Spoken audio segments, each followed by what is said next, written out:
Čau, Ksenija! Čau, Laura. Kā tu šodien jūties? Nedaudz uztraukusies, bet tie pašā laikā iedvesmota. Par šām smagām tēmām ir jārunā, pat ja ir grūti, bet izrunājot paliek vieglāk gan mums, gan arī, man liekas, ka tiem pārējiem, kas var sadzirdēt mūsu vārdus. Jā, jo šodien mēs ar tevi runāsim par to, kas ir zaudējums tajā brīdī, kad aiziet vai nākas palaist savu mājdzīvnieku, savu dzīvnieciņu, kas ir iespējams kādam bijis no bērniņa dzimšanas brīža vai arī ienācis jaunā pāra kopā būšanas laikā. Dzīvnieki ir tie, kas sūtībā ir kaut kādu laiku posmu kopā ar mums, un pēc tam viņu mūžs ir īsāks nekā mūsu cilvēku mūžs, mums nāks no viņiem atvedīties. Tā kā mūsu tēma būs tur, kur tu esi klātesoša kā veterinārārsts. Noteikti tev ir savs skatījums un domu graudi, kas būtu jāņem cilvēkiem, kuri nonāk līdz šim brīdim, kad ir jāpieņem lēmums par dzīvnieciņa atvadīšanos un kā varbūt labāk to darīt, vai cik tavuprāt ir kāda labā praksa, ar ko mēs varam padalīties. Citādi mēs sākam no paša sākuma par tevi kā vetārstu un kāpēc tu izvēlējies varbūt šo profesiju, kā tu redzi savu lomu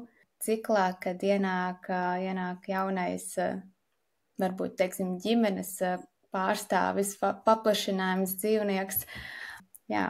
Sākumā varbūt tas izklausīsies banāli, bet man tiešām kopš bērnības gribējās kļūt par veterināru ārsti. Tas posms, kā es tiku, īstenībā dalās uz vairākām daļām, un tas sākumā bija tāpēc, ka patīk dzīvnieki un gribas viņiem palīdzēt. Tad bija arī posms, kad mūsu ģimene bija kaķene, kurā bija tieši krīzes laikā, un mēs nevarējam īsti viņai palīdzēt, tāpēc, ka finansiāli mums nebija naudas, un man tas, protams, kā arī traumē, un es domāju, ka tad es kļūšu par veterināru ārsti, lai tā vairāk nenotiktu. Bija arī periods, kad es biju jauniete, un man nepatīk cilvēki, un tas ir klasiskais, ko saka, ka veterināru ārsti kļūst tie, kuri negrib runāt ar cilvēkiem, bet īstenībā tas nav taisnība. Jā, sākumā es domāju, viss būšu tikai ar dzīvniekiem un nerunāšu, bet pēc tam iestājoties, es sapratu, ka veterināra medicīna ir ļoti plaša. Un, ja nepatīk, pat cilvēki var strādāt laboratorijā, pētījumos, var glābt dzīvniekus ārzemēs, piemēram, savvaļā kaut kur, vai arī tiešām strādāt kaut kādā specializācijā, vai palīdzēt tā, kā es to daru. Es esmu terapeite un specializējos dermatoloģijā.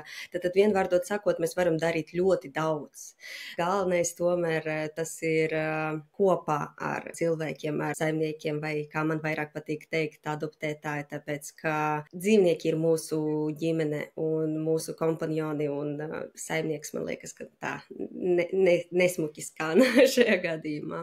Runājot par pašu sākumu, teikšu godīgi, man ļoti patīk pirmreizējās vizītes kaķēnu un kucēnu, tāpēc, ka jaunie, teiksim tā, vecāki ir uztraukušies un viņi ir pilni ar enerģiju un interesi klausās un ieklausās par to, ko vajag darīt un kā labāk darīt, un bieži ir miljons jautājumu, svarīgus un nesvarīgos, un tādus, kuri tur, piemēram, jau tikai pieaugušiem par to jādomā, bet viņi jau sāk jautāt kaut ko. Man ļoti patīk atbildēt. Jo es saprotu to, ka es pati ar to nodarbojos visu dzīvi. Protams, ka es zinu par to daudz vairāk nekā jebkurš ļoti gudrs adoptētais, bet es esmu gatava, un man liekas, ka viens no veterinārārstiem darbiem ir tieši būt saiknē starp dzīvnieku un adoptētāju, lai varētu paskaidrot, parādīt, pateikt un atbalstīt vienlaikus. Jā. Tad, ja es tā pievelku atbildi pie jautājuma, tad tava loma, manuprāt, ir, ka tu esi saikne, kas saved ar visu savu zināšanu bāzi par konkrētiem dzīvnieciņiem, kaķiem vai suņiem, pastāsta jaunajiem adoptētājiem, kas tas ir un ar ko jārēķinās un vispār, kad tev sanāk arī ļoti, ļoti cieši jau no paša sākuma, kad viņi ierodas, un tajā brīdī, ja es pareizi saprotu, tu esi visu dzīves garumā, visdrīzāk arī ar šiem cilvēkiem un dzīvnieciņam. Nu, ja paveiksies, esam godīgi, ja mēs visi esam dažādi cilvēki un kādam, kurš patīk un kā, bet es cenšos katru reizi izdarīt visu iespējamo, lai mums ir tā saikne, lai man uzticētos, lai es uzticētos arī citiem, jo bieži mums problēma, ka mēs kautrējamies kaut ko pajautāt. Bet es uzskatu, ka nav muļķīgo jautājumu. Ir muļķīgas darbības, kuras ir izveidotas dēļ tā, ka mēs kaut ko nepajautājam. Līdz ar to es esmu gatava vienmēr pat atbildēt uz jebkādu jautājumu. Mēs pieturēsimies mūsu sarunā arī pie tevis definētācijas loma. Aizbildnis vēl var teikt. Aizbildnis par aizbildņa lomu dzīvnieka dzīvē. Kā tu to definētu un ko mēs ar to varam saprast? Nu, es teiktu, ja mēs plaši neiedziļinātos, bet tā ar vienu vārdu, es teiktu, ka tā ir pasaule. Tāpēc, ka mēs zinām to, ka dzīvnieki bija arī savvaļā, ja, un to, ka viņi kļuva par loloju dzīvniekiem, tas ir tieši cilvēku darbs. Šeit arī jāpiemina to, ka suņi mums tiešām ir ļoti pieradināti, un mēs par viņiem ļoti, ļoti daudz zinām. Savukārt kaķi joprojām uzskatāmi vēl līdz galam nav pieradināti, tāpēc mēs viņus līdz galam vēl nezinām.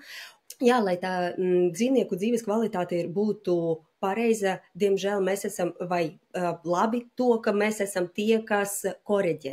Mēs atbildam gan par veselību, gan par aprūpi, fiziskām, mentālām darbībām, par visu. Jā, tieši tas, kā mēs to darām, kā mēs uzsākam to visu un turpinam, būs atkarīga gan dzīvnieka veselība, gan arī dzīves ilgums.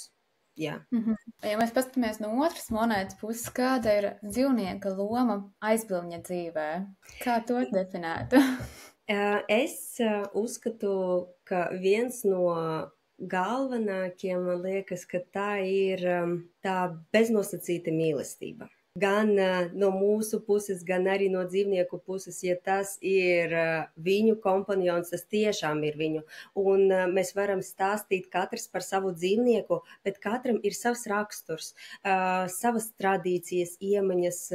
Man, piemēram, šeit dzīvojot, ir kaimiņiene, kura katru dienu tāda omīte, kura katru dienu staigā ar savu kaķi. Tas ir viņu rituāls, viņi staigā uz pavada, sēž uz solīša. Priekš manis tas ir kaut kas tāds brīnumains, un es, piemēram, to nedarītu, bet viņi kaut kā atrada to savu rituālu, līdz ar to, ka nevienmēr mums sanāk varbūt atrast pareizajos vārdus, runājot ar cilvēkiem, jo mums ir savas ambīcijas un savs viedoklis. Ar dzīvniekiem nedaudz citādāk. Tu esi parasti tas, kas tu esi, un tu jūties drošs, un tu vari pat nerunājot. Dažreiz mēs varam pamanīt to klusu atbalstu no dzīvniekiem, kad mums ir slikti, vai arī, kad mums ir labi. Un kas vēl tik priecātos, kad mēs nākam atpakaļ katru vakaru, ja ne mūsu mīļie dzīvnieki, kuri sailgojās. Neredzamā saikne un beznosacījuma mīlestība, kas tiešām individuāli izveidojas tam dzīvnieciņam kopā ar aizbildni.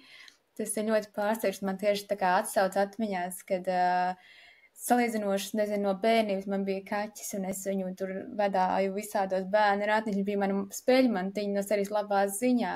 Viņš tā kā bija mans draugs, un tajā brīdī mēs arī uzaugām konkrētu dzīves posmu, un bija lēmums viņu arī uz eitanāziju par to, ka viņam bija jau audzējs un bija grūti. Un es atceros tieši to saikni, kad man bija slikti, tas kaķis nāca pie manis un gulēja man vai nu virsū kaut kur, vai nu kaut kur blakus. Bet tajos brīžos tā saikne, kas ir ar to dzīvnieciņu un ar citu saikni, tādu viņam neveidos. Viņš negāja pie citiem, kad arī citiem ģimenes locekļiem bija nepārāk labi.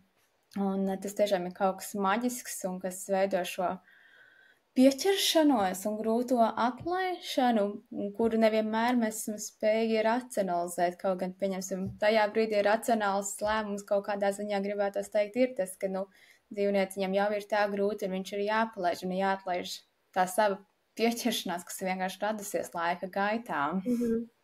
Jā, jo tas ir par kaut kādā ziņā, es nezinu, arī dzīvnieka lomu, ko viņš ieņem katra cilvēka dzīvē. Tas ir šajā brīdī stāsts tieši no manās perspektīvas, ka viņš man ieņēma arī noteikti lomu, bija svarīgs.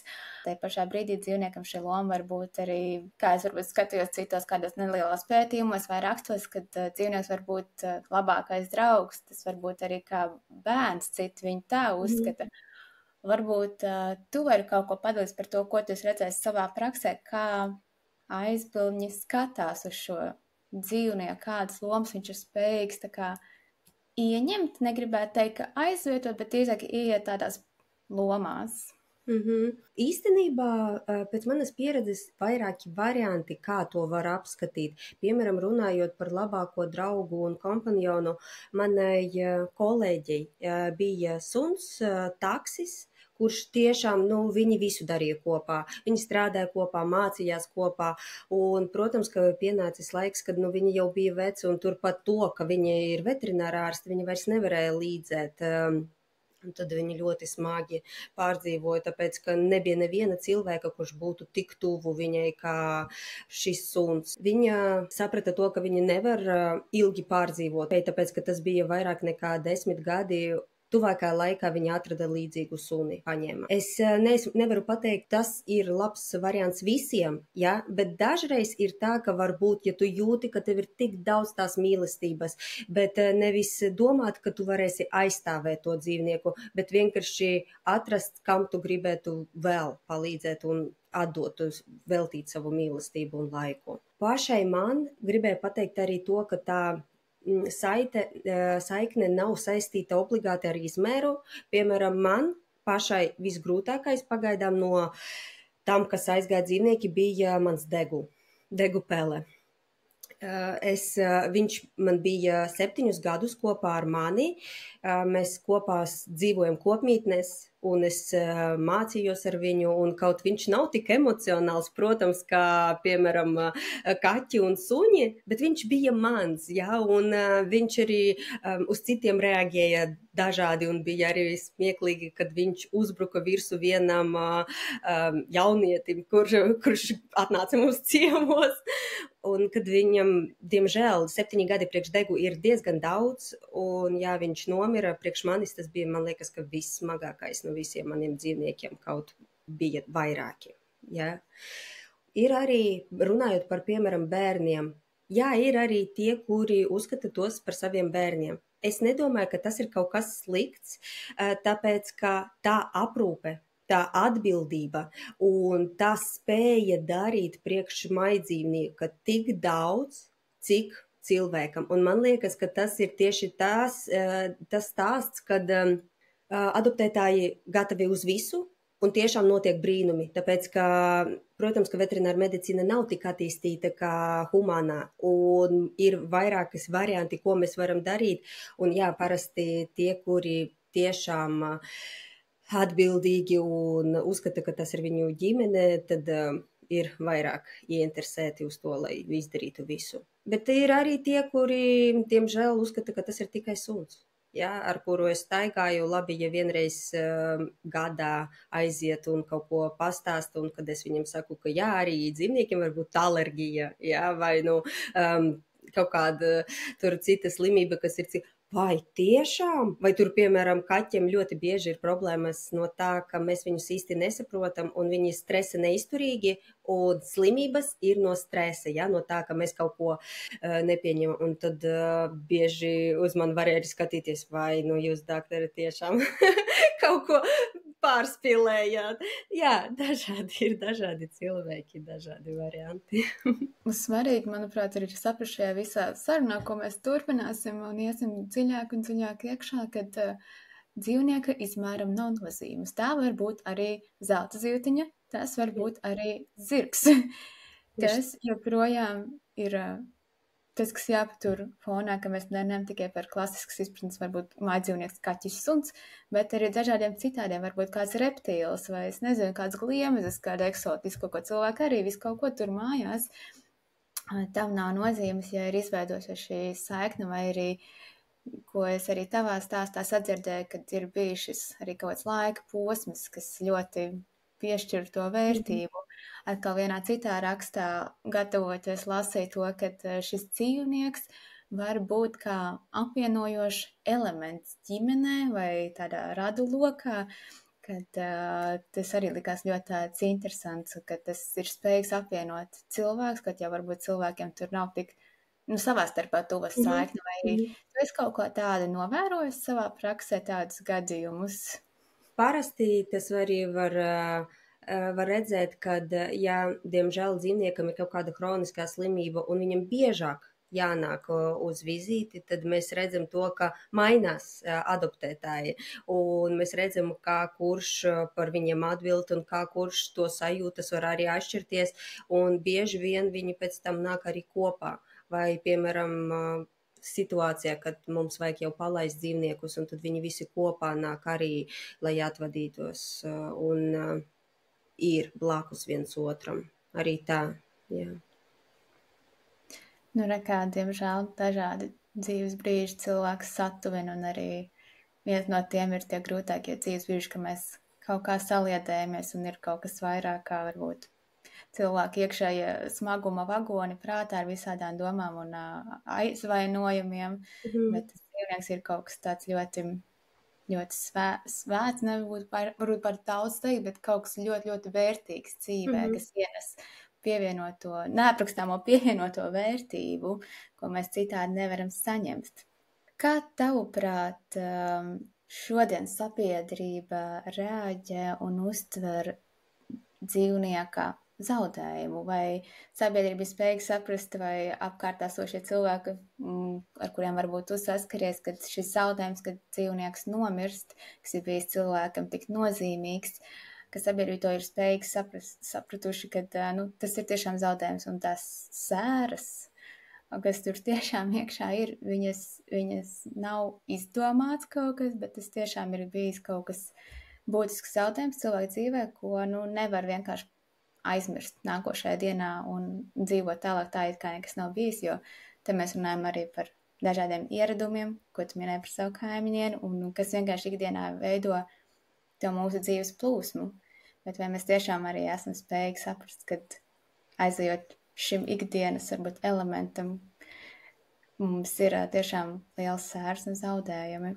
Pirmkārt, es gribēju arī atgādināt, ka tas pakāpes zaudējuma stadijas ir vispār tādas pašas, kā arī, ja mēs zaudējam cilvēku. Ja? Tad tas, ja mēs to saprotam, tad mēs arī saprotam, ka tas cilvēks, kurš to tagad izjūt, viņam tiešām tas ir tikpat svarīgi, un mēs nevaram noliegt to, pat ja mums tā nenotiek.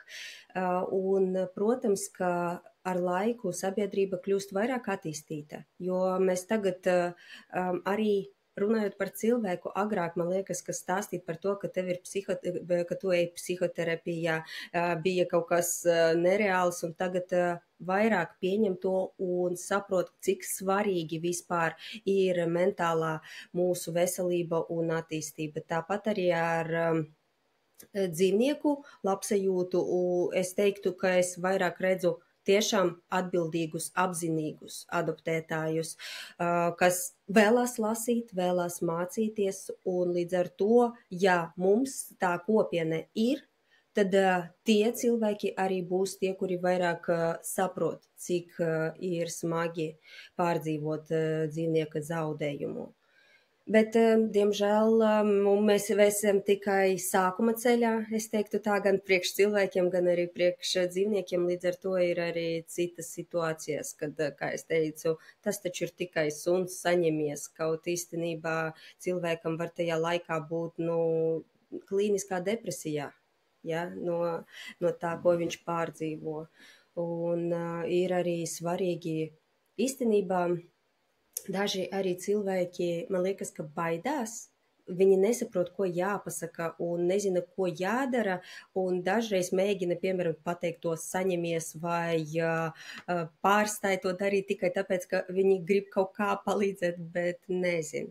Tad es ieteiktu šajā gadījumā varbūt labāk pievērsties aktīvai klausīšanai, kad tu nesaki padomus, bet tu vienkārši saproti to, ka cilvēkam dažreiz labāk izrunāties, un tu esi blakus, tu pieņem, ja, piemēram, ir tā stadija dusmas, vai kad tu meklē vainīgo, tad varbūt pamēģināt racionalizēt to stāvokli, ja, jo dažreiz ir arī tā, ka pat adoptētāji domā, ka dzīvnieks, ir vainīgs, ja.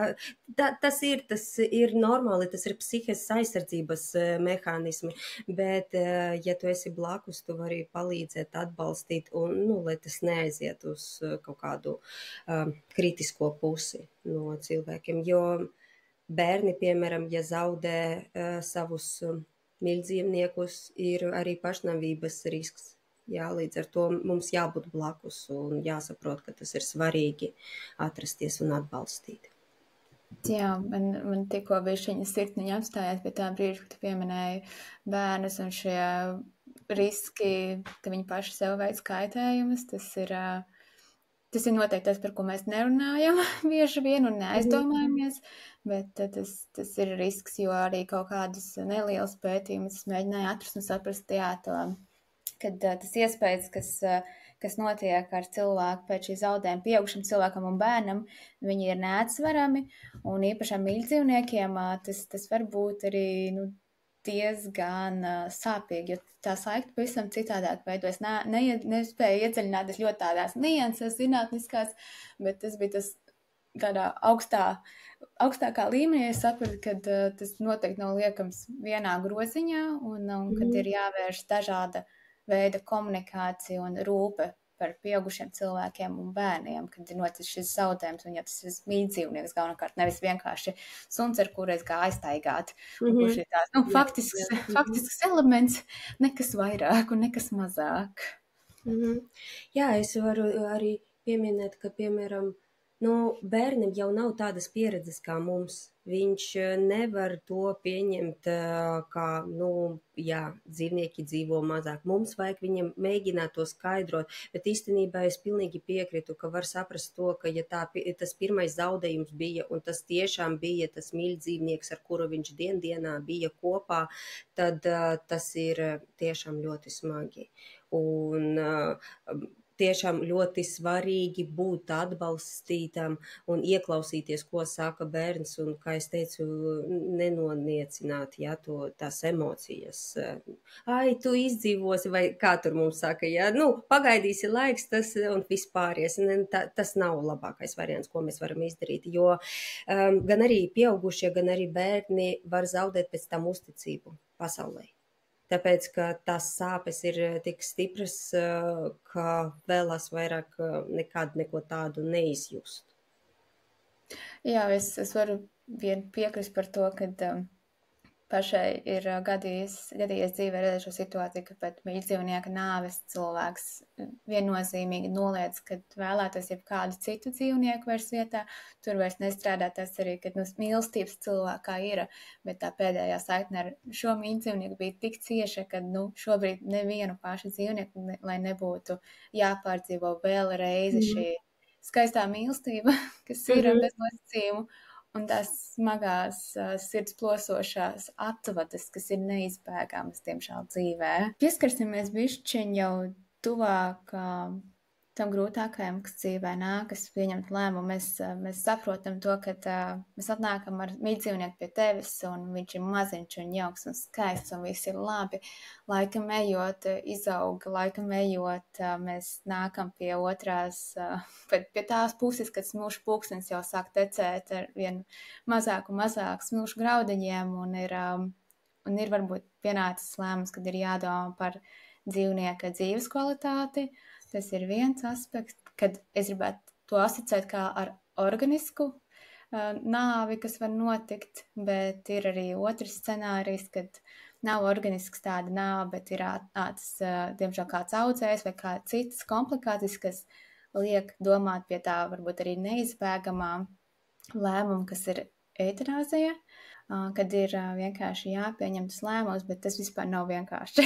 Tas vārds šeit ir nevietā, jo tas nav binārs lēmums, tas ir binārs lēmums jā vai nē, bet tas lēmums ir ļoti smags, ar ļoti lielu svaru kausu, ko mēs vienkārši neredzami varam piesiet klāt. Un šajā brīdī Es tev vēlētos jautāt gan no tavas dzīves pieredzes, ko tu esi redzējusi, kas ir tas laiks, kad cilvēkam aizpilnim ir jāsāk domāt par šo dzīves kvalitāti, kas ir tie sarkanie karodziņi, ir varbūt ir jāierodas pie vetārsta, tas nav tāds ikgadējā aktivitāte. Kas ir tie sarkanie karodziņi, Ksenija? Jā, tā ir diezgan sarežģīta tēma, un veterinārārsti uzskatami par augstās riska darba, tāpēc, ka mums jāpārdzīvo arī šos momentus. Ja? Gan tāpēc, ka, ja tas, piemēram, dzīvnieks bija mans pacients kopš kucēna vecuma, kaķēna vecuma, un tad mēs gājam cauri arī labiem laikiem un arī, piemēram, slimībām hroniskajām, tad, protams, ka tas ir sarežģīti abām pusēm. Nu, protams, arī dzīvniekiem, es pat teiktu, 3 pusēm. Bet ir tā, ka, ja mēs runājam jau par tiešām laiku, kad ir seniora vecums, tad dzīvnieki vairāk par 8.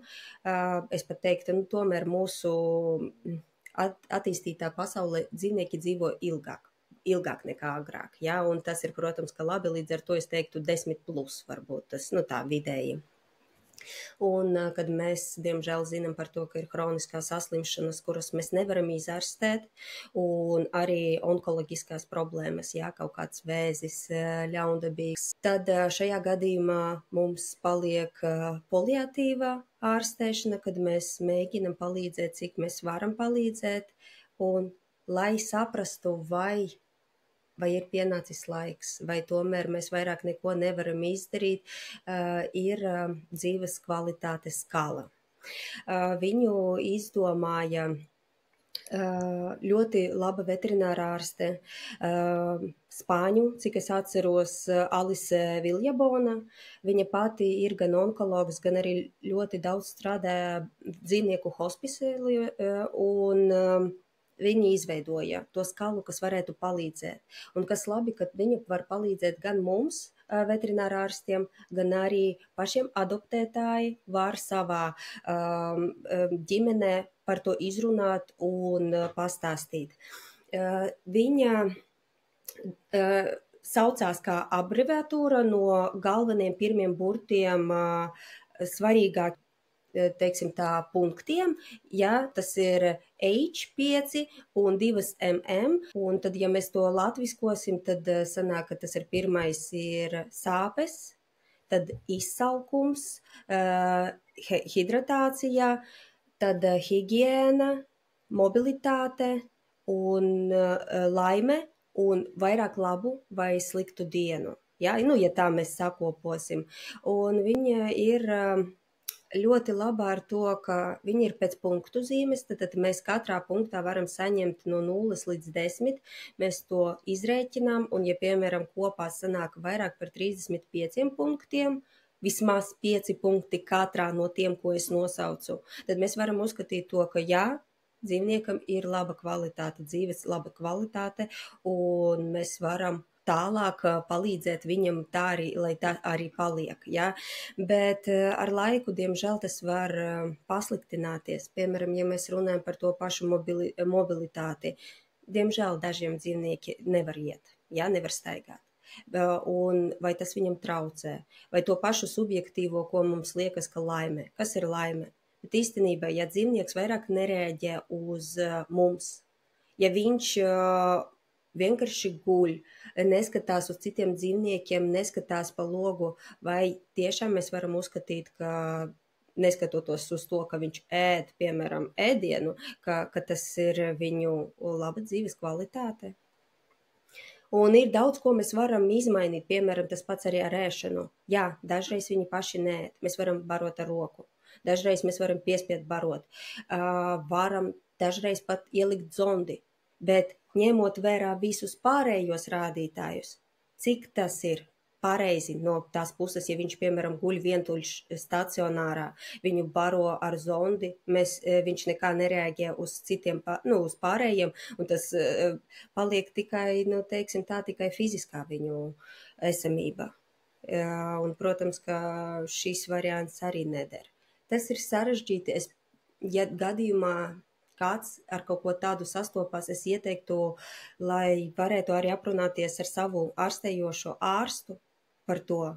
Jo arī mēs dažreiz, kā adoptētā, es arī, varu subjektīvi redzēt, jo es mīlu to dzīvnieku, un man gribētos kaut kā nedaudz pielabināt tos punktus, un tad vajag, lai ir tas cilvēks, kurš būtu blakus, kurš pateiktu, nedaudz korektāk, vai varētu kaut kā piebīdīt uz to pareizo rādītāju. Attiecīgi svarīgi arī ierasties pie speciālista, kurš var objektīvi paskatīties uz esošo dzīvnieku situāciju un arī kopā iziet cauri šiem jau atzīmētajiem punktiem, ko adaptēties var pats izveikt arī mājās, un pēc tam varbūt atnākt ar savu sagatavoto jau veikumu un pārnāt, kā viņš to redz un kāda ir šī ikdiena ar dzīvnieku.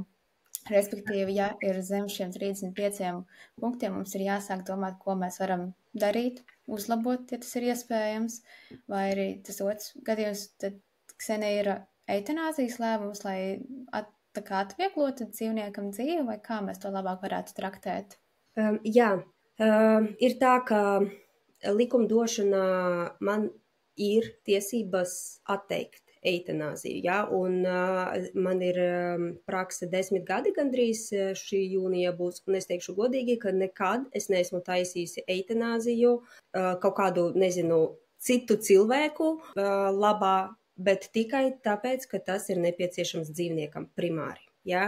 Un tas ir tās slimības, un tas var būt stāvoklis, kad mēs redzam, ka mēs varam fiziski palīdzēt dzīvniekam, ka viņš vēl nemirst, bet tā nav vairāk viņu dzīve. Tas vairāk nav tas mīļš dzīvnieks, viņš vairs nereaģē, un kaut mums būtu varbūt sāpīgi palaist. Tas ir man liekas, ka visiem kaut nedaudz ir tas egoisms, un mēs negribam, bet jāsaprot, ka šis moments, kad dzīvnieks ir kā eksistē, bet nav mūsu, tas nav labi. Ja mēs mīlam tos dzīvniekus, diemžēl dažreiz mums viņus jāpalaiž. Un es godīgi teikšu, ka esmu priecīga, ka ir tāda opcija, jo dzīvniekiem nav tik daudz iespējas kā cilvēkiem, bet arī cilvēkiem dažreiz ir tā, ka neesmu pārliecināta, ka tā eksistence ir svarīgāka nekā tomēr miers un atvieglošana, sāpju atvieglošana. Jā, tas lēmums, tas ir jāpieņem.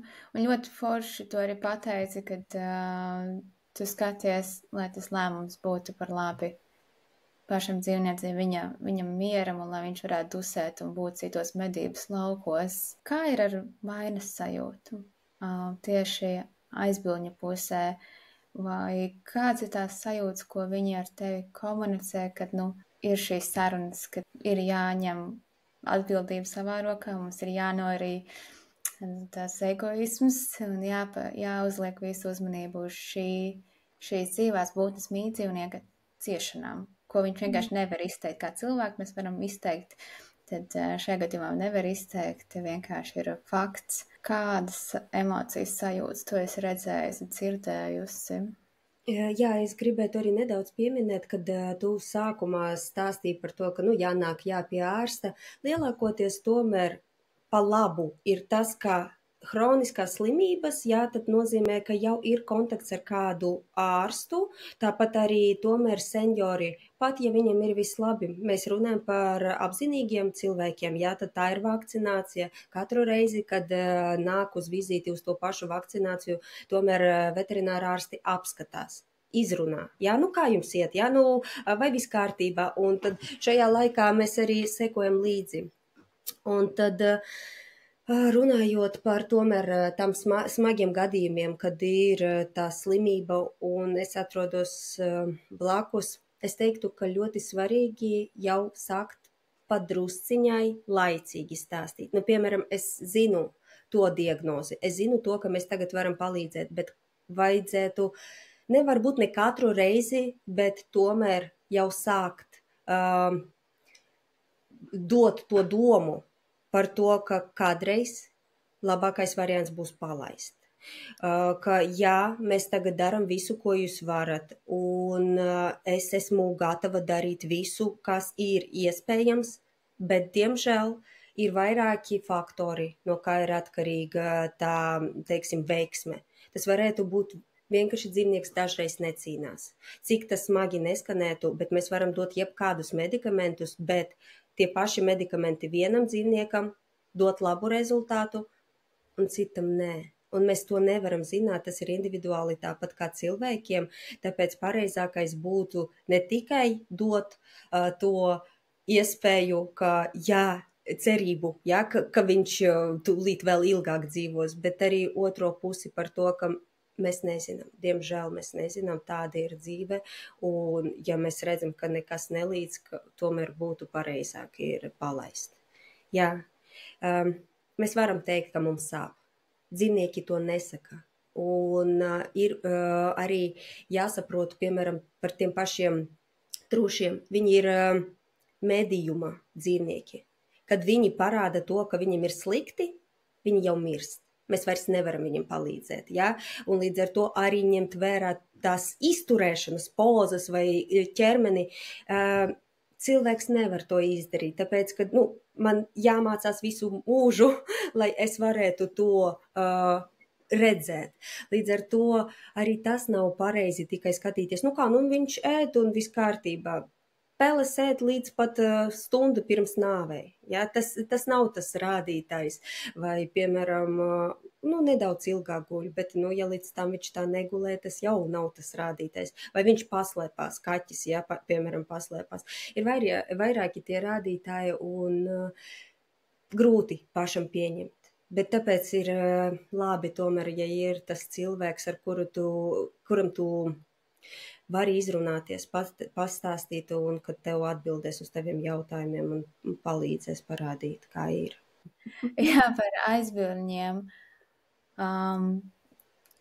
Es esmu sapratusi to, ka tur ir ļoti liela vainas sajūta viņiem, un es esmu sapratusi, ka kaut kādā mērā viņi arī mēdz apšaubīt speciālistu, veterinārā ārsta lēmumus vai kaut ko, jo, tur ir tas, varbūt tas ir egoisms, varbūt tas ir tās lielā beznosacījuma mīlestība, ka viņi grib cīnīties līdz galam, bet tur nav vairs ieteicams to darīt. Ļoti daudz emocijas tiem visam ir, un kā tev izdodas ar viņām strādāt labā un ideālajā ceļā, ja sāk šo komunikāciju solīt pa soltim un dot informāciju, lai šajā gadījumā tavs klients, dzīvnieka aizbildnis ir spējīgs saprast, uz ko šis viss iet. Tas ir tas skaistais scenārijs, bet noteikti varbūt tavā dzīvē ir gadījies, kad šādi pamazams nedot informāciju, nav tik vienkārši, un tās emocijas, kas pēc tam nāk jau tajā brīdī, kad jāpieņem lēmums, ir diezgan kā viesuļvētra, varbūt varam tā tos salīdzināt. Man liekas, ka priekš veterinārārstiem tieši tā stadija, kas ir dusmas un vainas sajūta, ir tiešām vissmagākā, un tā ir tā, ar kuru mēs saskaramies visbiežāk, tieši varbūt negatīvās puses. Ja? Tāpēc, ka sākumā pāriet tas šoks un nepieņemšana, un tad jau cilvēks saprot to, ka viss vairs nav to dzīvnieku, viņš mēģina attriepties dažreiz pat, atrast to vainīgo. Un tas var būt, veterinārārsti, tie varētu būt arī citi ģimenes locekļi, vai arī viņš pats, un tas arī ļoti svarīgi redzēt to momentu, jo līdz tam, kā es teicu, arī kaut ko sev sliktu var izdarīt. Tas cilvēks domājot, ka viņš kaut ko nav izdarījis vai ir vainīgs tam visam. No manas pieredzes vissvarīgākais ir tomēr ieklausīties, ko saka adoptētāji. Dažreiz viņam vajag vienkārši izrunāt. Jā, mēs varējām par to runāt miljonus reizes. Tas ir normāli. Normāli to, ka es, piemēram, ar savu pieredzi to saprotu, un viņi ar to saskarās varbūt pirmo reizi, un tas ir cits. Un šeit nedrīkst steidzināt. Tā ir tāda intīma tēma, par ko varētu runāt ilgi, tāpēc, ka arī laiks, ko mums dot uz vizītēm, tāpat kā arī ģimenes ārstiem vai tur ārstiem, nav nenorobežots. Bet dažreiz labāk var būt nākamai vizītei atvainoties un teikt, ka piedodiet, ka man vajadzēs nedaudz ilgāk aizkavēties pie cita, nekā es steidzināšu un, nezinu, vedīšu prom, teikšu, piedodiet, man nākamais jau atnāca. Ja?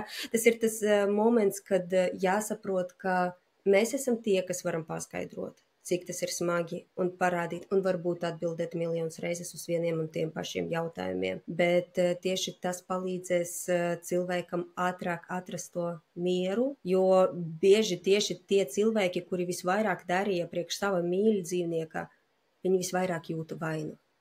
Un viņi domā, bet varbūt man varēju aizbraukt kaut kur vēl, varbūt es varēju vēl kaut ko izdarīt, un tad šeit ir ļoti svarīgi varbūt vēlreiz apskatīties izrakstus. Paskatieties, jūs tik daudz izdarījāt.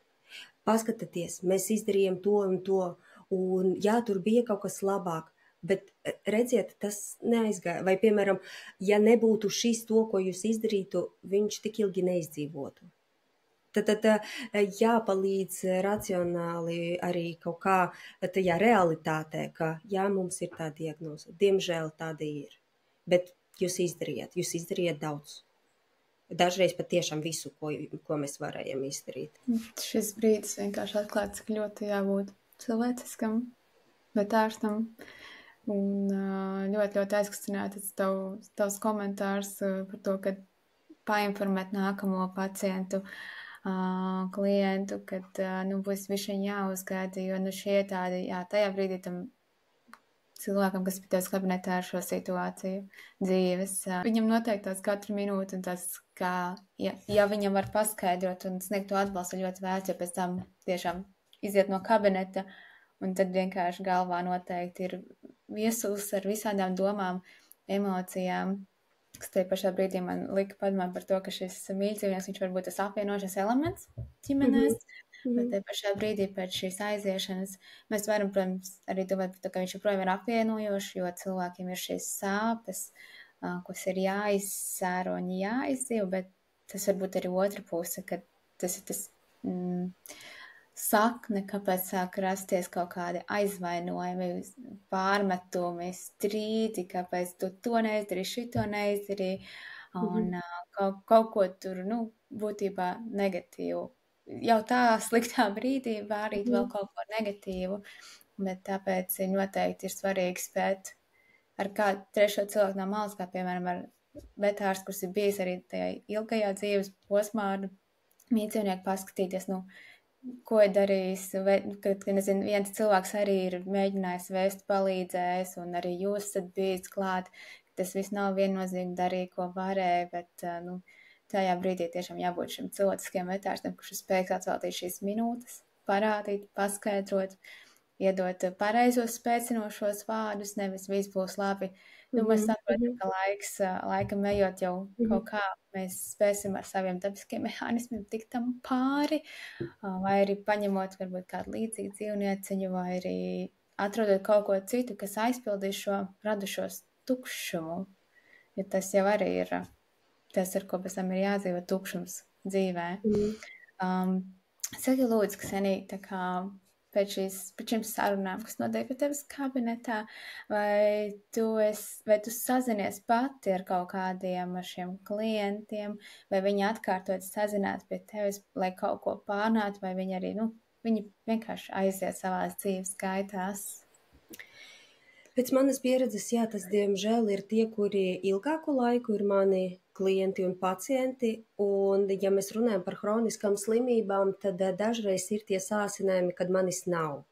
Un šeit atkal paliek tas cilvēciskais, kuru es, man liekas, nekad nevarēšu noņemt. Man ir ēpasts, un es dodu savu ēpastu. Un ja gadījumā ir kaut kāds sāsinājums un es nevaru palīdzēt, tad parasti es atrodu iespēju, kas kolēģis izdarīs kaut ko, vai, piemēram, es varu pateikt, ko viņi mājās var izdarīt šajā vai tajā situācijā. Parasti tādi cilvēki neraksta muļķības dēļ, bet viņi uztraucās, viņi grib atrast to cilvēku, kurš varētu palīdzēt un atbalstīt.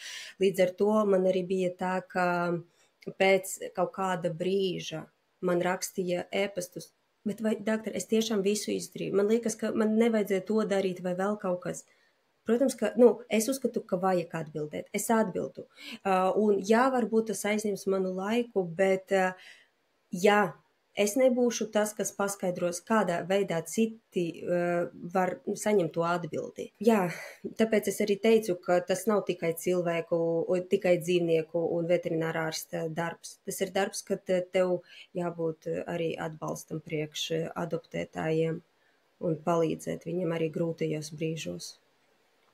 Vai kādos no šiem brīžiem tev ir bijis arī šī dzīves pieredze, kad ir iesaistīti bērni? Man bija, bet tas nebija tik, piemēram, jaunie bērni vai klasiski tā, ka, piemēram, tur, nezinu, mamma un tētis teica, ka nevis būs kārtībā, man jāpasaka to, ka tūlīt, diemžēl, vajadzēs taisīt eitanāziju. Nekā tāda man nebija. Varbūt man paveicās, bet lielākoties ir sapratoši cilvēki, un man ir, es gribēju parādīt mans viens no mīļākajiem pacientiem. Tas ir ģimenes kaķis, Punktiņš. Tajā ģimenē ir vairāki bērni, un tas ir ģimenes loceklis. Mūsu kopā darbība palīdzēja viņam nosvinēt 18 gadus ar visu ļaundabīgo vēzi, tāpēc, ka bija tiešām no ģimenes liels atbalsts, un arī Punktiņš bija tas, kurš cīnījās, jo viņam bija tiešām ļaundabīgs vēzis un neticējās to, ka vispār kaut kas tāds būs. Bet mēs mēģinājām, cīnījāmies, un pēc nāves, kad jau bija, diemžēl, skaidrs, ka viņš pats nomira, starp citu, viņam bija plaušu metastāzes, kad viņš pēkšņi pārstāja elpot, bet tā ģimene vēl nāca un teica paldies kaut vai tāpēc, ka bija periods, kad mēs varējām paildzināt viņu kopu būšanu, un tad tur bija arī bērni, kuri arī, protams, bēdājas, bet tajā pašā laikā saprata, ka mēs izdarījām visu, ko varējām. Redzēs, šis stāsts arī parāda to, kad ir jākomunicē, kā jau vienmēr, bet tas, ka bērnis ir jāiesaist un noteikti viņus nevajag izolēt no šīs arī, netik skaistās, teiksim, pieredzes, bet lai viņi ir tajā visā plūsmā un sarunātas un stāstīt, kas notiek ar viņa mītdzīvnieku kaut kādā ziņā, lai pēc tam, kad tas notiek, protams, sāp sirds, bet tas nebija tāds pēkšņi, jo man šķiet, ka tas pēkšņums ir jau vissāpīgākais, ka tas notiek, ka tu neapzinājies, ka vispār kaut kas, es pieļauju šobrīd no tāda bērna skatu punkta, ka nav apzināts, un mēs nezinām, kad ir šādi zaudējumi. Pieaugšana cilvēkam mēs saprotam, ka tas var notikt, bet bērnam ir ļoti svarīgi, manuprāt, tiešām ir stāstīt un rādīt, ka ir tā, kā šajā gadījumā atsauksimies uz Punktiņš. Punktiņš ir cīnās, mēs viņu atbalstam, darām visu, ko vajag, un kad tas notiek, tad tas notiek. Jā, tas ir svarīgi, un arī varbūt dzirdēja arī tu, ir tādi gadījumi, kad bērni domā, ka kāmīši dzīvo tur, 10 gadus, tāpēc, ka bija tas kāmītis, kurš bija tāds parastais kāmītis, piemēram, balts. Un tad, kad viņš pēkšņi kaut kā nomira, vecāki viņu samainīja ar citu kāmīti. Un tad, tā varēja būt, piemēram, 10 gadi, un kad jau bērns iet skolā, un ja, piemēram, viņš kaut ko tādu pasaka, un tā taisnība uzzinās, kā ir patiesībā, tad, protams, ka tad jau rodās dziļākas traumas. Par to, vai var uzticēties vecākiem, vai nebūtu tomēr labāk atrasties blakus un palīdzēt sērot, un palīdzēt ar noklausīšanu, ieklausīšanos, ko saka bērns, un paskaidrot to, ka, diemžēl, tā notiek. Dzīvnieki tiešām dzīvo mazāk nekā mēs, bet tā mīlestība, ko mēs varam dot, to, ko viņi dod mums, man liekas, ir tā vērts. Tās sāpes tik un tā vēlāk paliek par ilgas sāpēm tādam, kad tu pozitīvi ilgojies pēc tā, kas tev bija, bet tas ir tavs dzīves periods, un tas ir tā vērts, man liekas. Šī pieredze vienkārši ir kā tā transformējoša. Viņa katram transformējas individuāli par kaut ko, un mēs apzināmies kaut kādā ziņā plašāk pasaules griezumu, cik tā ir dažāda. visādām emocijām piepildīta un pieredzēm. Un, jā, es vienmēr kaut kā pie sevis domāju, ka ir kaut kādā ziņā skaisti, ka mēs varam iepazīt to galējo pārpilnību un laimi, tur, kur viss ir tik skaisti un mums smaids nepazūd, vai tā pašā brīdī dzīve ar iepazīstina ar to, kur asaras līst tā kā pupām, un tas ir ļoti, ļoti smagi, un tiešām ir šīs fiziskās sāpes, ko mēs izjūtam Krūškuras sirds rajonā, kur liekas, ka tiešām sirds fiziski plīst pušu. Jā. Un arī man liekas, ka, bet esam godīgi, ja mēs nezinātu tās stipras sāpes, kā mēs varētu saprast, kas ir laime? Cik mēs varētu vērtēt, vai tā ir mīlestība, vai mēs tiešām esam laimīgi, ja mums nebūtu. Diemžēl, bet tā notiek. Tāpat kā mēs nekad nezinātu, nezinu, tur par to, ka diena ir labi, jo tur ir gaiši un tumsā mēs neko neredzam. Ja? Man liekas, ka tas ir bēdīgi, bet tie pašā laikā tieši tas arī palīdz vērtēt to. Jā, novērtēt šo Novērtēt, jā. Spektru plašo. Vēl pieturoties pie šiem pēdējiem dzīves brīžiem ar mīļu dzīvnieku. Kas ir tādas varbūt aktivitātes, ko tu esi redzējis no aizbildņiem vai tavā pašā dzīves praksē taviem mīļdzīvniekiem, kad vēl pēdējās tās emocijas vai to brīdi iemūžināt ar kaut kādu, nezinu, varbūt aktivitāti vai kaut ko, kas ir tas pēdējais, tas skaistais iespējamais pirms notiek šī eitanāzija? Diemžēl man tik daudz par to nestāsta, bet ko es varētu ieteikt, piemēram, tās pašas bildes.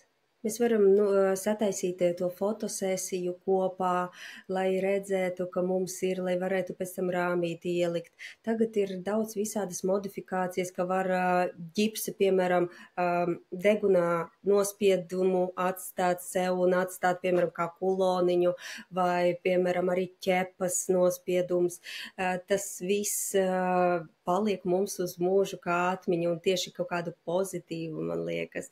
Un arī runājot par dzīvniekiem, tas ir atkarīgs no tā, kas dzīvniekam patīk. Piemēram, es zinu to, ka man bija viens pacients, kuram bija aknu problēmas, un tad tur vajag, tur ir stingra dieta un vēl kaut kas, bet kad mēs redzam to, ka jau ir periods, ka mēs vairāk nevaram viņam palīdzēt, ka varbūt ir labi viņam veidot, nezinu, svētku galdu, un viņš ēda sieru un makaronus. Bet viņš bija tajā laikā priecīgs.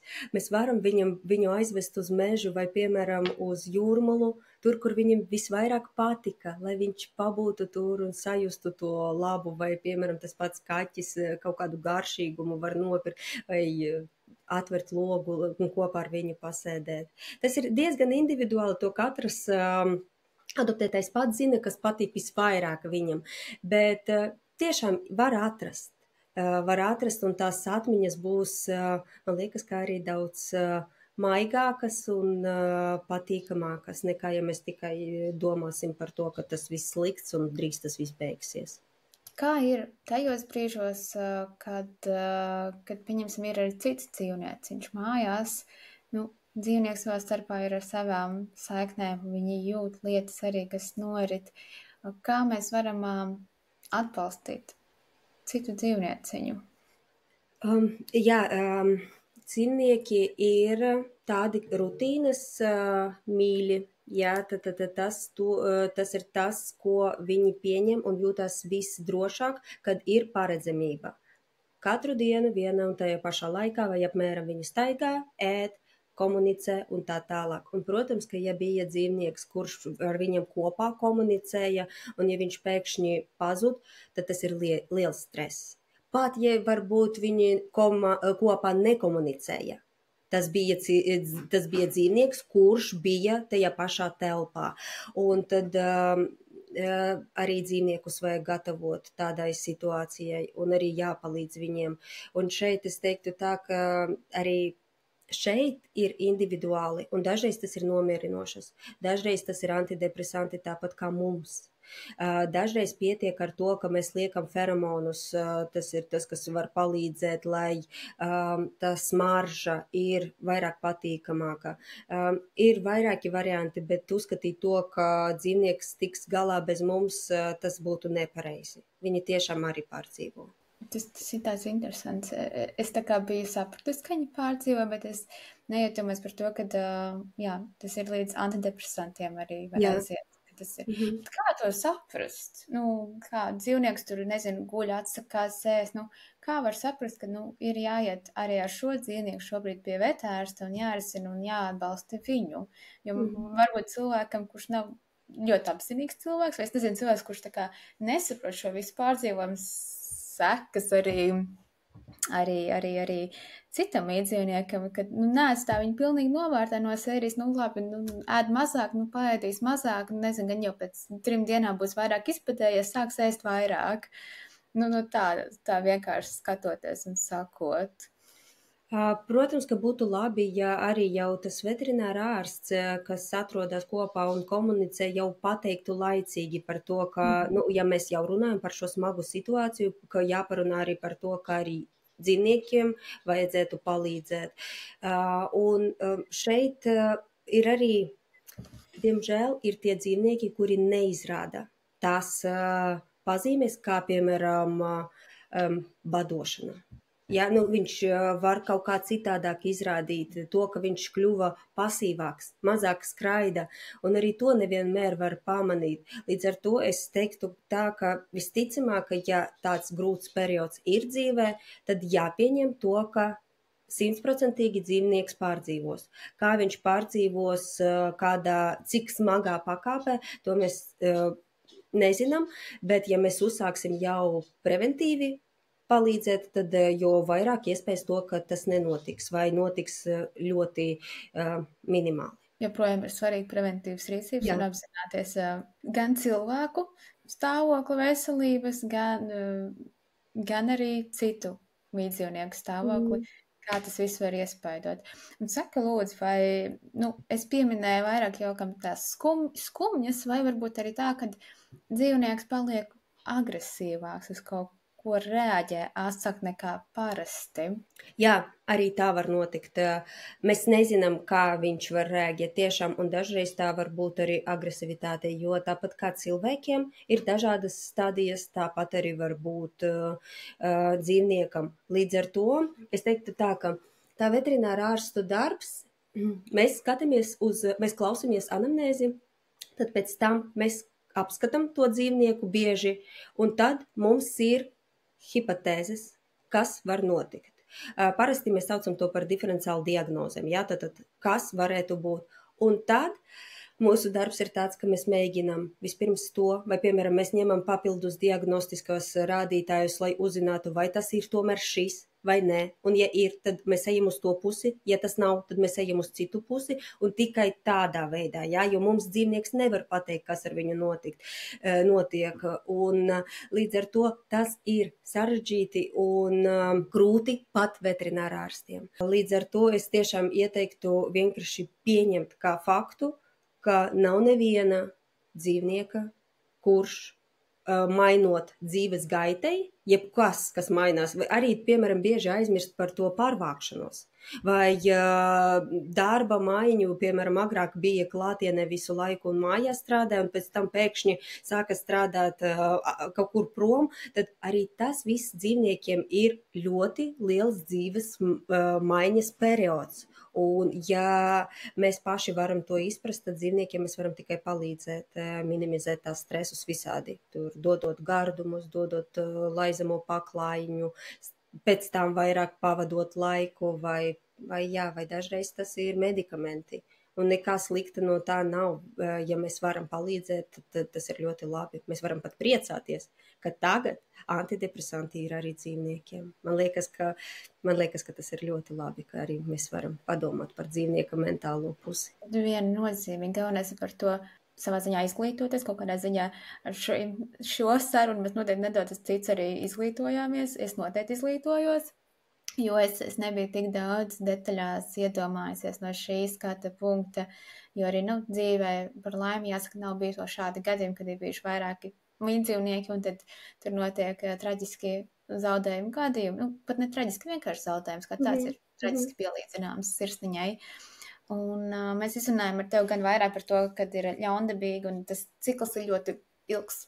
Bet ir šīs pēkšņās nāves, pēkšņie zaudējumi, kad vienkārši nomiru mājās uz paklājiņa, nākošajā rītā nepamodās, vai notrieca mašīna, tā kā vispār vairs nevaram atgriezt uz šo pasauli.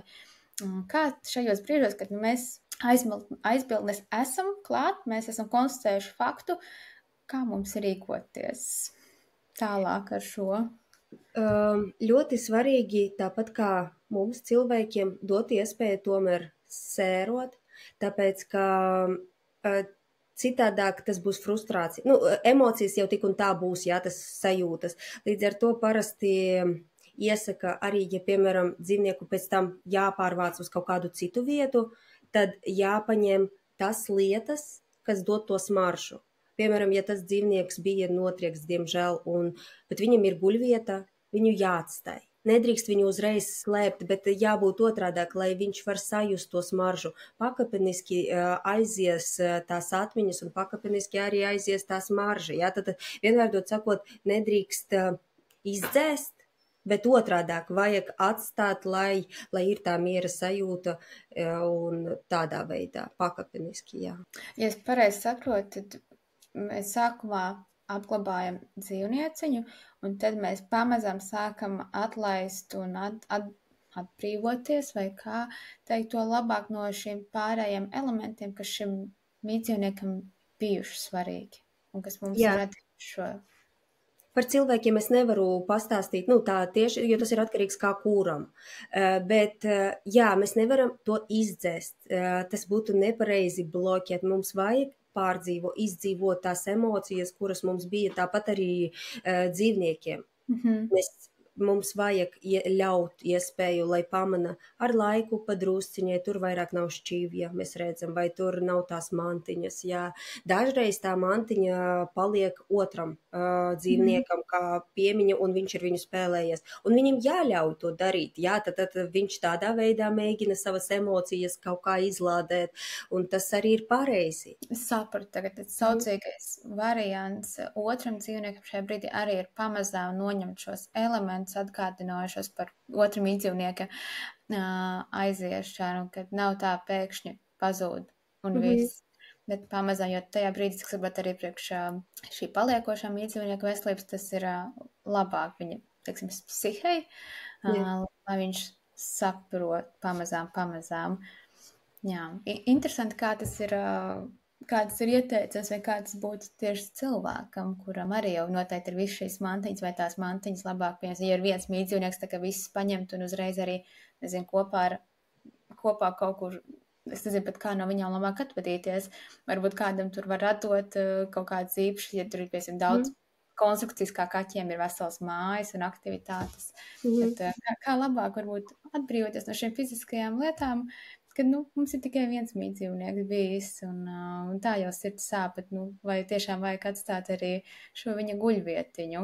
No savas puses es teiktu tā, ka mums vairāk jāadoptētāji nesa, piemēram, barību uz klīniku, tāpēc, ka tā ir ārstnieciskā barība, un, protams, ka viņu nevar dot jebkur, jā. Un tad, jā, mēs atdodam citiem, kam ir nepieciešams tas palīdz, jo mēs zinām, ka veterināra medicīna ir dārga, bet viņa būs vienmēr dārga. Vienīgais, ko mēs varam kaut kā mēģināt atbalstīt viens otru, tad arī medikamentus atdeva, vai, piemēram, tas, kas neēda. Un tas ir, pirmkārt, no vienas puses tas ir labi, tāpēc, ka mēs atbrīvojam, kad ir laiks no tā visa. Otrkārt, tas aiziet labuma kādam citam. Kādam citam dzīvniekam ir līdzīgas problēmas, un mēs varam viņam palīdzēt, un tas dzīvnieks, kas mums bija, arī palīdz, var teikt. Un arī dažiem patīk vairāki rituāli, piemēram, tā pati apglabāšana. Dažreiz to jāizdara, vai, piemēram, mums ir kremācijas iespējas. Varbūt būtu mierīgāk cilvēkam tas rituāls atvadīšanas, kad viņš var kaut kur, to izbērt tur, kur viņš grib, jā, vai tur iestāt koku vai vēl kaut kas, un ar tās pašas trauciņas un guļvietas, ja viņas labā stāvokļa, mums tik daudz dzīvnieku, kuriem nepieciešams atbalsts un kuriem ir nepieciešamas varbūt tās sēdziņas un vēl kaut kas, un tad mēs varam vai nu paši aizvest, vai nu tāpat mēs varam arī pajautāt klīnikā, vai, piemēram, pajautāt kādiem glābējiem. Mums ir daudz cilvēku, kas varētu iesaisties un ir ieinteresēti palīdzēt. Tie pašu fekāliju maisiņi, jā, vai, piemēram, kaķu nāgu āsamie. Tiešām, liekas, ka kas tur tāds, bet daudziem tāda nav, un tas varētu palīdzēt. Man liekas, ka arī cilvēkam būtu, tas patīkamāks nekā tu izmet to ārā, bet tu saproti to, ka tu dari labu. Jā, šis tā kā ļoti sasiltīja man sirdī īstenībā, jo tas tā kā, lai vai cik mums šodienas tā tēma ir, sirds plosoši arī par mūsu mīdzeniem, kur nespēja mums komunicēt, kā vien dāvāt šīs emocijas, bet skatoties un klausoties šobrīd šo stāstu par to, kā mēs varam dot labu un kaut ko svarīgu citām ģimenēm, citiem aizbildņiem, viņu mītdzīvniekiem. Tas pavisam tā kā atver man tā kā citu virzienu, kā skatīties arī uz šo zaudējumu, kad caur šīm sāpēm, tā kā to, kas tev ir šim dzīvniekam, šīs visas dārgie medikamenti, visādas mīļlietiņas, mājiņas, rotaļlietas un visi šie elementi, kad mēs viņām varam dot dzīvību, piešķirt dzīvību un vērtību citiem cilvēkiem, un ka uzreiz nav jādodas uz atkritumu tvertni, kas varbūt kādam būtu tāds taisnais ceļš, lai tā kā pazudinātu visus elementus, kas atgādināja, bet rekā var arī iet pie klīnikām, uzrunāt klīnikas, kurā bija uzraudzība, kur bija vairāk šī saikne, varbūt doties uz kādu patvērsni, parunāt ar kādu biedrību, kas tiešām mums daudz Latvijā tādas ir, kurām rūp dzīvnieku dzīves kvalitātes, laikam nebūs īstais termins, jo tas ir tā kā veterināra pasaulē savādāk definēts, bet dzīvesveids, dzīves stils, kad, jā, šis bija fantastisks, es pilnīgi priecājos, kad jāskatās arī šādi, nav viss jāmet atkritumu tvertnē, var arī citādāk un dāvāt labu pasaulē. Mēs jau pamazām sekojam pie izskaņas, un mēs esam nonākuši, protams, pie šīs skaistās nots, kad atvedoties mēs varam lietas dot otro dzīvību, elpu. Kā ir ar tevi kā ar veterinārstu? Daudz emocijas tev ir. Pēc šīs sarunas es saprotu, ka esot veselam, citos gadījumos, konkrētos brīžos tu esi klāt, citos gadījumos tu esi visas dzīves cikla garumā. Kas ir tavi mehānismi, kā tu spēj iedot sev enerģijas, būstu, devu, kad tu ej tik daudz kam cauri? Godīgi es vēl mācos, jā, mēs visi vēl, man tā liekas, ka visu mūžu jāmācās. Ko priekš manis bija ļoti svarīgi, tieši tā attīstība, jo vairāk mēs zinām, jo vairāk mēs saprotam, ka mēs neko nezinām, un tad priekš manis palīdz to, ka, piemēram, es biju mazā klīnikā, tad es pārgāju lielākā klīnika, un es mēģinu, un es turpinu mācīties, lai zinātu vairāk, lai vairāk palīdzēt. Man tas ir svarīgi, tāpēc, ka no savas puses es zinu, ka es izdarīju visu. Tas man dod mieru.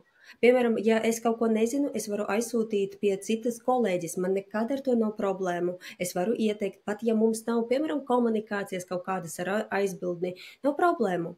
Galvenais jau ir viņu dzīvnieks. Un tāpēc es esmu gatava uzticēt kādam citam un pateikt. Bet priekš manis, jā, es sapratu ar pieredzi, ka ir ļoti svarīgi izdarīt visu. Ja es, piemēram, kaut ko nepateiktu, man tas būtu smagāk. Līdz ar to arī pat ja es redzu, ka es sāpināšu adoptētājus ar to, ka es pastāstīšu par eitanāziju, man būs arī sāpīgi. Bet ja es to nepateikšu, es jutīšos vainīga par to, ka es neizdarīju visu. Jā, un ir tādi smagi gadījumi, nezinu, vai tā ir taisnība vai vienkārši tāds tradīciju, nu, nezinu, kā to nosaukt, bet uz kad beidzās gads, tas ir decembris, novembris, tas ir vieni no smagākiem laikiem, kad ir uzskatāms, ka hroniski slims dzīvnieks vai nu paliks vēl, vai nu viņš mirst. Un tad novembris, decembris ir tāds laiks, kad var būt, ka vairāki, piemēram, šogad man vairāki nekā 4 pacienti, kuri jau gadiem ilgi mēs ārstējam, tieši bija nolemts aiziet šajā momentā. Bet tad es arī mēģinu atskatīties atpakaļ un saprast, cik ilgi mēs bijām kopā, cik daudz bija labu momentu, cik daudz mums sanāca izdarīt un palīdzēt, un ka tas viss nebūtu iespējams, ja mums nebūtu tās sadarbības. Un kaut kā turpināt, saprast to, ka mēs vienmēr varam izdarīt kaut ko vēl. Galvenais neapstāties. Tas tāds skaisti teikts, ka vai nu uz viena svara kausiņa tādas nastas ir tā vainas apziņa, ka tu nepasaki to, kas ir, vai arī pateikt, kā ir tā atklāta, rūgta patiesība, un tad saprast, ar kurām emocijām un domām pēc tam reflektēt, jo, manuprāt, vismagāk ir tad, kad ir šī vainas apziņa, ka tu saproti, ka tu varēji darīt labāk, vairāk, būt patiesāks, pat par to ir stāsts, būt atklātam, caurspīdīgam, patiesam, un neko neslēpt kaut kur ēnā, nekā jā, pēc tam dzīvot ar šo visu domu. Ja, man liekas, tas ir tas graujošākais profesionālim. Un arī es uzskatu, ka ir jāatcerās, ka tomēr, teiksim tā izlemt, kas būs ar dzīvnieku, nav veterinārārstu darbs. Tas ir to aizbildņu darbs. Un tieši kā mēs visu izstāstīsim, visus plusus un mīnusus, un kā mēs parādīsim, kādi ir varianti un iespējas, jebkurā gadījumā jāizvēlās un jāpieņem to lēmumu aizbildņiem. Un tas man arī ļauj, protams, ka ir arī gadījumi, ka tomēr viņi nolem vēl, piemēram, tur nezinu, vēl nedēļu pagaidīt un uzgaidīt. No manas puses galvenais ir pastāstīt visu. Un tad viņi izlem. Par to, ko viņi izlem, dažreiz ir bēdīgi, bet es cenšos nefrustrēt par to, jo tā nav mana atbildība. Es varu tikai uztraukties par to, ko es varu izdarīt. Jā, ir svarīgi saprast, kas ir tava atbildība, izdarīt maksimāli no savas puses, un pēc tam tā lielāka atbildība, protams, lēmumu pieņemšanā ir aizbildņiem.